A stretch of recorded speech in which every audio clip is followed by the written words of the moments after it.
Buenos días a todos los queridos y amados por Dios en esta mañana. Vamos a iniciar el devocional de hoy, continuando con la serie o con el tema de seguidores. Entonces, ayer veíamos dos puntos importantes. El primero, cómo el Señor Jesucristo predicaba, cómo el Señor Jesucristo enseñaba, cómo subía al monte. Y cuando bajaba, según lo que leíamos en Mateo 8:1, cuando descendía, podíamos ver cómo le seguían las multitudes. Y habíamos dicho que inicialmente lo importante es la doctrina, y lo segundo, habíamos hablado que la autoridad de Cristo y la autoridad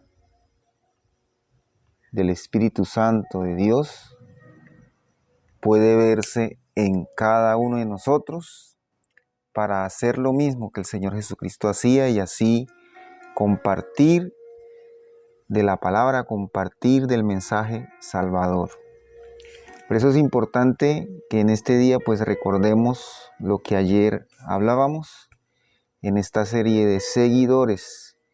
Ayer veíamos cómo obtener seguidores así como lo hacía el Señor Jesucristo, seguidores para Cristo, seguidores para una vida espiritual. Vamos a orar para iniciar este devocional de hoy, devocional 22 de septiembre, lectura recomendada, Salmo 119, versículo 11 al 20 y Cantares capítulo 7 al capítulo 8. Continuamos con la lectura de Mateo 8, 1, 4 para continuar, para seguir aprendiendo de este tema de seguidores. Padre de los cielos, hoy nos encontramos delante de ti, Señor. Yo quiero que nos bendigas, yo quiero que bendigas a tus hijos, que me bendigas, oh Dios, bendice a nuestras familias, a todos los que están conectaditos, a los que están escuchando, a los que escucharán este mensaje, esta enseñanza, Señor. Te pedimos tu bendición en el nombre de Cristo Jesús. Amén. Recapitulemos entonces lo que leíamos ayer en Mateo 8:1. Dice así: cuando descendió Jesús del monte, le seguía mucha gente. Ayer hablábamos que en nuestro ministerio, en nuestro servicio a Dios, en el compartir de Dios, cómo nosotros podemos ser efectivos, cómo nosotros podemos imitar lo que el Señor hacía, de que le seguía mucha gente cuando Él predicaba, cuando Él iba y daba el mensaje de arrepentimiento para todos. Simplemente lo primero era la doctrina. Recordemos en el capítulo 7 de Mateo, eso está en Mateo 7, yendo un poco más atrás, Mateo 7, 28. Y recordemos lo que decía ahí. Aquí dice, Mateo 7, 28 dice: y cuando terminó Jesús estas palabras, Él hablaba de los cimientos de la casa sobre la roca y la casa sobre la arena. Él terminaba de hablar y la gente vio en él algunas características de lo que debe ser un líder, un pastor, un seguidor, un guía espiritual. Vieron en él, en el versículo 28, la gente se admiraba de su doctrina. El Señor Jesucristo sanaba, el Señor Jesucristo enseñaba, el Señor Jesucristo predicaba y muchos le seguían por la doctrina que Él tenía. ¿Y cuál es la doctrina? Es tener una relación íntima, personal, diaria con Dios, meditar, tener la Biblia como un estado mental en mi vida, no como un libro. no como una serie de números, versículos, capítulos, sino vivirlo como un libro, como un estado de la mente, un estado cotidiano de mi vida.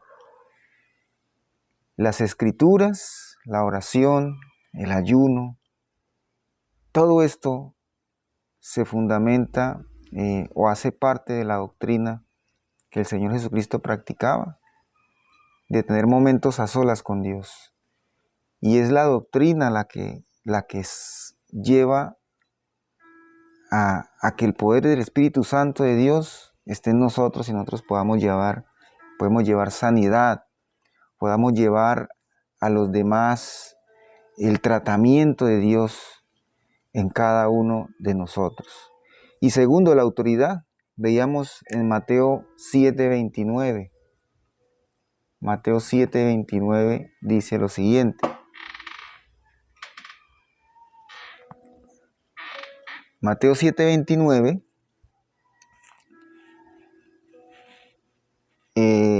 dice, porque les enseñaba como quien tiene autoridad y no como los escribas. Repetimos esto nuevamente para entrar en el tercer y cuarto punto. Como quien tiene autoridad, y la autoridad del Señor Jesucristo era una autoridad legítima, una autoridad genuina, sincera y fundamentada en las Escrituras. Él hablaba con las Escrituras. Él hablaba con lo cotidiano. Él hablaba con el ejemplo. Él hablaba a todas las edades, con muchas parábolas, a las razas, a la diversidad, hablaba él, a los más necesitados, y se metía en el papel y era sensible a las situaciones que se presentaban en la sociedad, con la autoridad de una persona que sabía las necesidades de los demás, no como los escribas, no como los fariseos, no como los sacerdotes de esa época,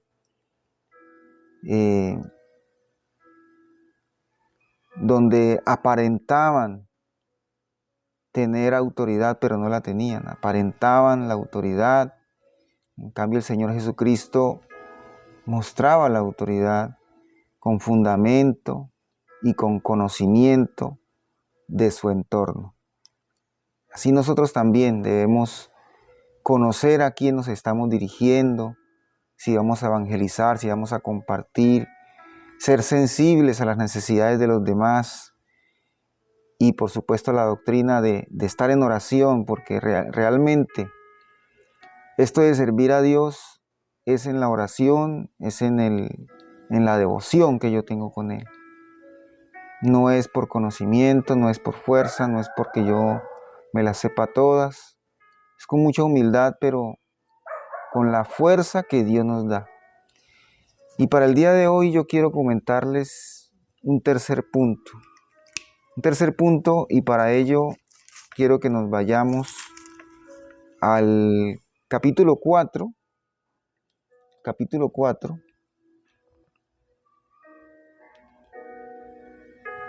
Al capítulo 4 y nos vamos al versículo 12 de Mateo 4:12, para este tercer punto. Y quiero enfocarlo de otra forma. Habíamos hablado ayer de la doctrina de la autoridad, que nosotros debemos imitar en el Señor Jesucristo, ese carácter de Cristo en nosotros, con autoridad y doctrina. Pero en este momento yo quiero preguntarles, sus hijos, nuestros hijos, yo tengo hija, una niña, pero nuestros hijos nos siguen, son seguidores de nosotros, de los padres, de la madre, son seguidores. Mi esposa me sigue. Si yo tengo familiares que no conocen de Cristo, o que no son, que son débiles en la fe, ellos son seguidores. ¿Cómo nosotros podemos hacer de que, o hacer el trabajo, que Dios haga la obra en nosotros y comenzar a llevar la palabra a nuestras familias y que nuestros hijos nos sigan? Yo creo que nosotros perdemos el año, perdemos el examen si nuestros hijos no nos siguen. Que puede que usted le siga a mucha gente y tenga un ministerio o en la iglesia sea popular, pero si nuestros hijos, si nuestra familia, si no estamos siendo esos líderes en la familia, estamos perdiendo el año, estamos perdiendo el examen. Por eso, en este momento quiero comentarles un tercer punto para obtener seguidores en la familia, obtener seguidores en nuestro entorno, en nuestro barrio, y es dejar la comodidad, dejar el facilismo.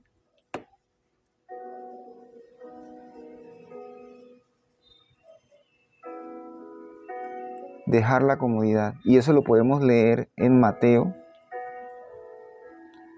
4:12, iniciando en Mateo 4:12, 13, 12, 13, 14 y en adelante podemos aprender de este capítulo. Entonces, dejar la comodidad, dejar el facilismo. No podemos desmayar en hacer lo bueno. Nosotros debemos continuar haciendo lo bueno, y lo bueno no es fácil. Lo fácil, ¿cierto?, es hacer lo malo. Lo fácil es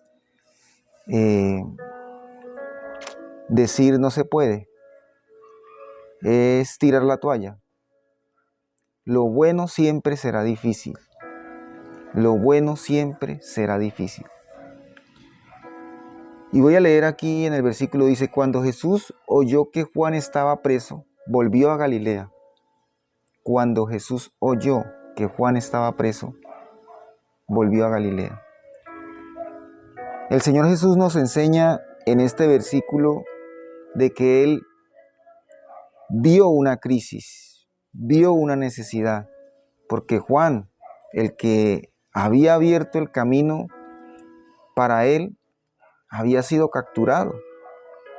Entonces Él dijo: es hora, es hora. Entonces todo líder, con nosotros como padres de familia, nosotros como tal vez directores, o si tenemos una empresa, cuando vemos la crisis, actuamos. El Señor Jesucristo vio la crisis y actuó, no se quedó quieto. Cuando el Señor Jesús oyó que Juan estaba preso, volvió a Galilea. Y dejando Nazaret, ¿qué representa el Nazaret? El Nazaret era su hogar, el Nazaret era su comodidad. Por eso todos aquellos que quieren obtener seguidores para Cristo, seguidores en la familia, que quieran llevar a todos a un objetivo, que es estar a la altura de lo que Dios nos pide, debemos dejar la comodidad y hacer las cosas que tenemos que hacer, ser responsables. Entonces Él dejó el Nazaret y se fue a Galilea. Vino y habitó en Capernaum, ciudad marítima en la región de Zabulón y Neftalí. Y aquí me quiero detener un momento para ver estos nombres. La comodidad, ¿cuál era? Nazaret.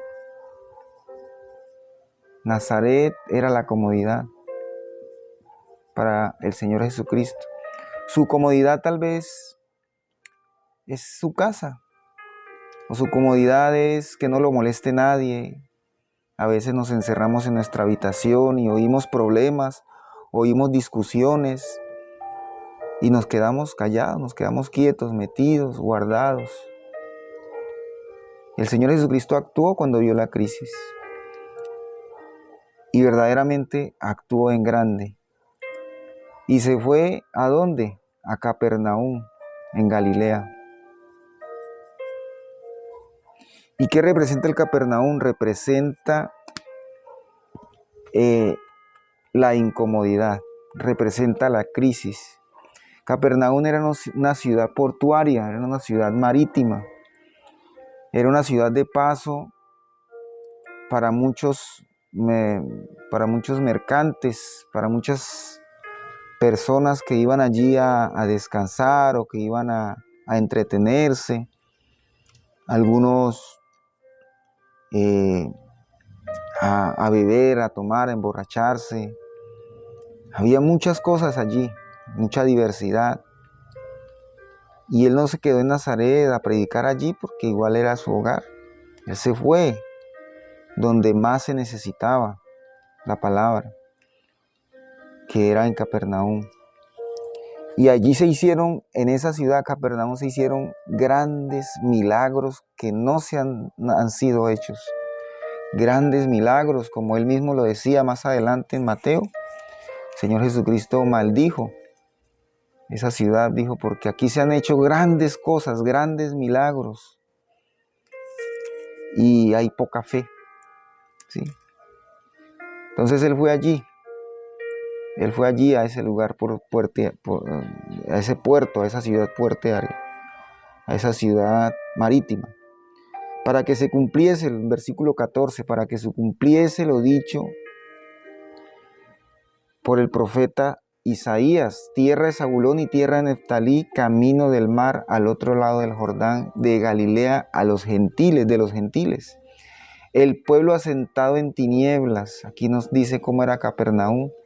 El pueblo asentado en tinieblas vio la gran luz, y a los asentados en región de sombras de muerte. Capernaum representa entonces en el mundo, representa los vicios del mundo, representa el afán, representa el dinero, la ambición del dinero, el amor al dinero. Eso representa Capernaum. Entonces allí fue el Señor Jesucristo. Nosotros como padres, como tal vez directores o líderes, podemos estar cómodos, pero tenemos que buscar la incomodidad, nuestro hábitat, debemos estar contentos porque nuestro hábitat, nuestro ecosistema, nuestro nicho, nuestra función es en la crisis. La función del cristiano es allí en la crisis, actuar, ser ejemplo, mostrar lo mejor de Dios en nuestras vidas. Por eso usted y yo debemos entender que vivimos para servir, vivimos para servirle a Dios. Nosotros no le servimos más allá de servirle a una autoridad que ha sido delegada en una empresa o en nuestro trabajo. Nosotros le servimos a Dios y a Él le debemos y a Él le rendimos nuestras obras. Y Él dará a su momento y a su tiempo su debida recompensa, justa y buena. Como cuarto punto, voy a colocar aquí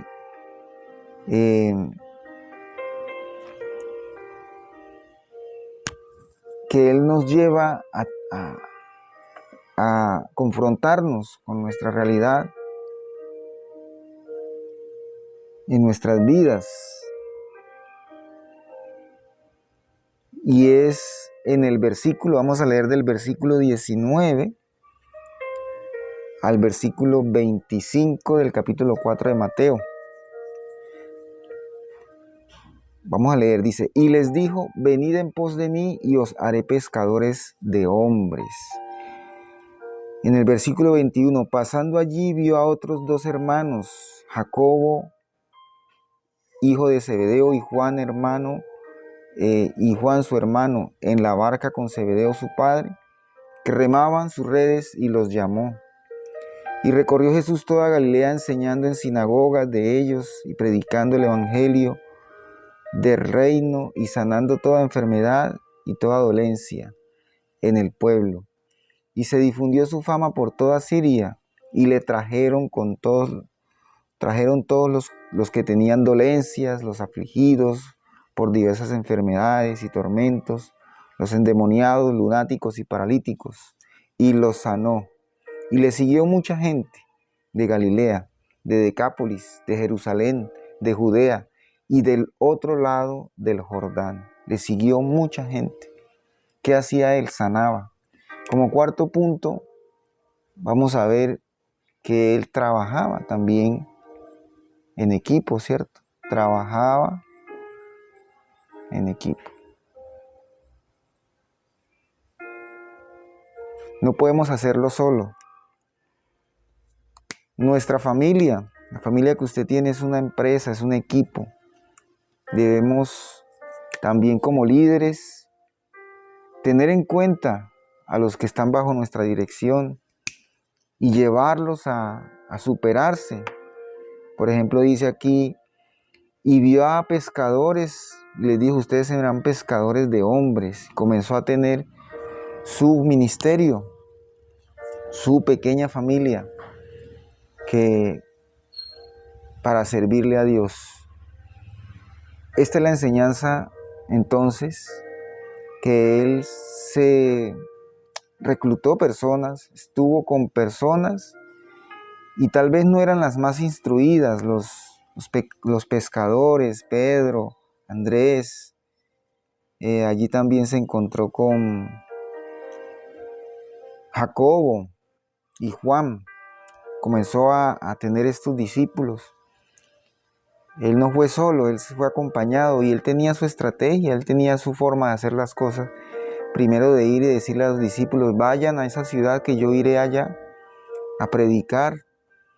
Busquen las personas para que escuchen la palabra. Sí, también nosotros, en nuestras familias, en nuestro trabajo, en nuestro ministerio, debemos trabajar en equipo.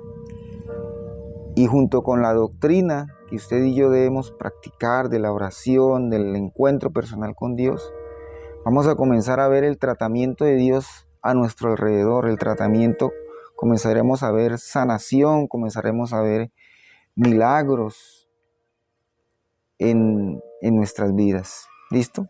Hasta aquí dejamos estos 4 puntos y cerramos con la parte de seguidores. Mañana continuaremos hablando del Señor Jesucristo, por supuesto, como casi todos los devocionales. Espero que haya sido para ustedes de bendición este tema. Y recuerden, la doctrina que es mi devoción con Dios, la autoridad que es dada por el Espíritu Santo y se refleja en mí. Dejar la comodidad, dejar el Nazaret, ir y afrontar la crisis, hacer lo difícil, no lo fácil, y trabajar en equipo. Trabaja en equipo. Trabajar en equipo, teniendo en cuenta a los demás para hacer las cosas, escuchar a los demás y trabajar con ellos. Así como lo hacía el Señor Jesucristo, y así tendremos nuestros hijos como seguidores, nuestros seres queridos a nuestro alrededor, en nuestro trabajo. Tendremos seguidores para trabajar, para hacer lo bueno. Vamos a orar para terminar. Señor de los cielos, hoy queremos agradecerte este momento especial donde nos has permitido venir y a hablar de ti, compartir, Padre de los cielos. Por eso quiero agradecerte, y si usted es nuevo aquí, repita conmigo estas palabras y diga: Señor Jesucristo, te necesitamos, te necesito en mi vida. Dígale a Él: en mi familia. Tú eres mi Señor y mi Salvador. Moriste en la cruz por mí, por mis pecados. Te pido, dígale, que entres en mi corazón y que hagas de mí esa persona feliz que tú quieres que yo sea. En el nombre del Padre, del Hijo y del Espíritu Santo, recibimos tu bendición. Amén. Bueno, nos vemos mañana nuevamente. Mañana continuaremos con el versículo 3. Solamente hemos visto un solo versículo, que es el versículo del capítulo 8, el primer versículo del capítulo 8 de Mateo. Mañana iremos con el 3 y el 4 y ahí estaremos hablando de otro tema, que es la parte de la sanidad. Cómo el Señor Jesucristo sanaba y cómo podemos recibir sanación. Y siempre teniendo en cuenta a Jesucristo como el ejemplo a nuestras vidas, como el ejemplo a seguir. Muy bien, Dios los bendiga. Chao, chao.